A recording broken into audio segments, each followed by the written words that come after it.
we bring to you a captivating story of Ella Whitmore, the girl they tried to erase. Despite losing her parents and being trapped in a life of cruelty masked as family, she endured the silence, the shame, and the pain meant to break her.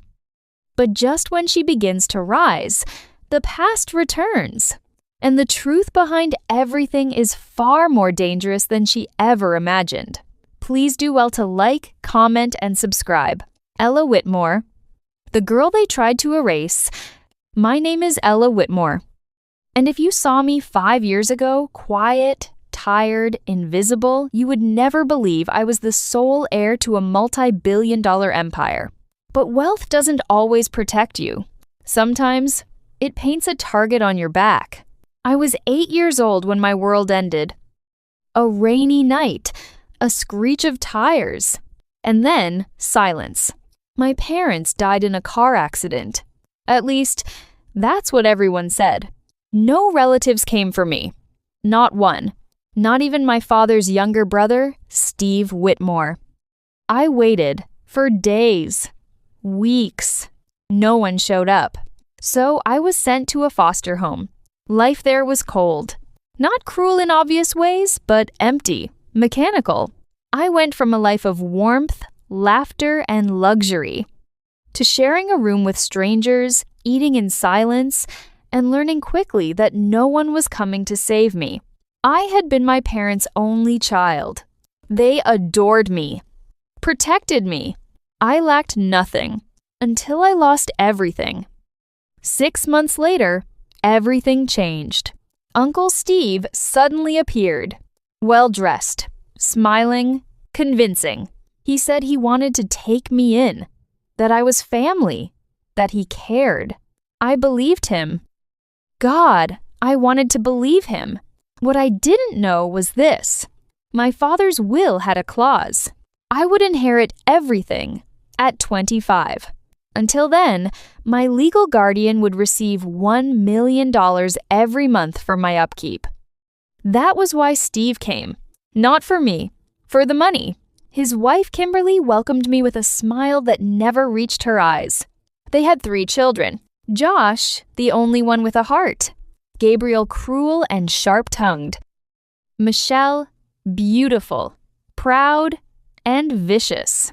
For the first year, life felt normal, almost like a real family. Then it changed. The warmth disappeared, slowly, quietly, until one day, I realized I was no longer their niece. I was their servant. At 9 years old, I woke before everyone else, cooked, cleaned, ironed, scrubbed floors until my fingers ached. While Michelle picked outfits for school, I packed their bags. While Gabriel laughed with friends, I washed dishes. If I made a mistake, Kimberly would remind me, "You should be grateful we even took you in." The worst part wasn't the work. It was the words, "You're a burden. You're nothing without us. You're lucky we tolerate you." All funded by my money. My inheritance paid for their luxury cars, their designer clothes, their elite lifestyle. And I didn't even know. High school became my escape and my nightmare. I attended Stuyvesant High School in Manhattan, a place for the brilliant, the elite, and Michelle ruled it like a queen. She made sure everyone knew I was nothing. Rumors spread. Whispers followed me down hallways. Girls laughed. Boys ignored me. I learned to shrink myself, to exist quietly. Until him, Damien Delaney. Even his name carried weight. His family was powerful, untouchable, but he was different. Quiet, observant, distant from the crowd. The day we met was simple. A book, a shared reach, a touch. And suddenly, I was seen. We became friends. Real friends. He didn't look at me with pity or contempt. He listened. He noticed when I was tired, when I skipped lunch, when I forced a smile. And for the first time since my parents died, I felt safe. But Michelle hated it. She made my life worse. Public humiliation, cruel jokes, Deliberate sabotage. Until Damien stepped in. He didn't fight loudly. He just stood beside me. And that was enough. Somewhere along the way, I fell in love with him. Quietly, deeply, and I think he did too. Then one day, he disappeared. No goodbye. No explanation. Nothing. The truth? His father forced him to leave. Said I was a distraction. A liability. He was sent away to Chicago, a city far enough to erase me. And he obeyed. Cut me off completely. To him, it was duty. To me, it was abandonment. That broke something inside me. Because the one person who made me feel seen chose to leave. At home, things got worse. Gabriel became more aggressive. Kimberly more bitter. And Josh. Josh changed. The only one who defended me. Started looking at me like I was worth less. Greed got to him. Just like his parents. At 18, they threw me out.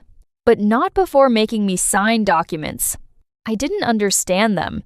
I trusted them. That was my mistake. I had nothing. No money. No home.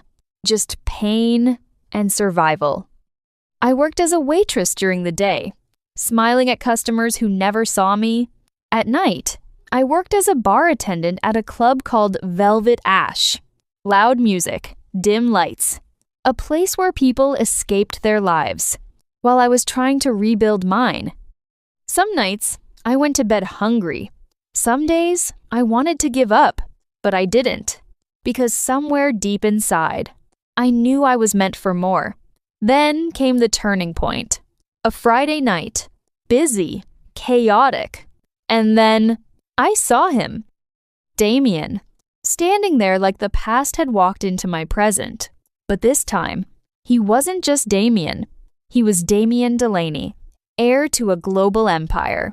Powerful, polished, untouchable. And I hated him. He tried to speak to me. I ignored him, walked past him like he was a stranger. Because to me, he was. But he didn't stop. He came back. Again and again. Explaining. Apologizing. Fighting for a chance. It took months. Months of resistance. Anger. Silence. Until finally, I listened. And I saw the truth. He hadn't wanted to leave. He had been forced. Just like I had been trapped. So, I forgave him. Slowly. Carefully. And that's when everything began to change. At 22, I re-entered his world. Not as the broken girl from before, but as someone stronger, smarter, hungry for more. Damien gave me a job at Delaney Corporation, business strategy manager, a position I earned, not one handed to me. And for the first time, I wasn't surviving. I was rising. But while I was building my future, my past was plotting my death because Steve and Kimberly weren't done. Not even close. They had a secret, a dark one, the kind that destroys lives. My parents' accident wasn't an accident, and they would do anything to make sure I never found out. To be continued. Watch out for part 2, Reclaiming the Empire. Please send in your comments. We are excited to read your comments and take notes of your suggestions. Most importantly, please subscribe so we could bring you more intriguing and captivating stories. See you in our next video.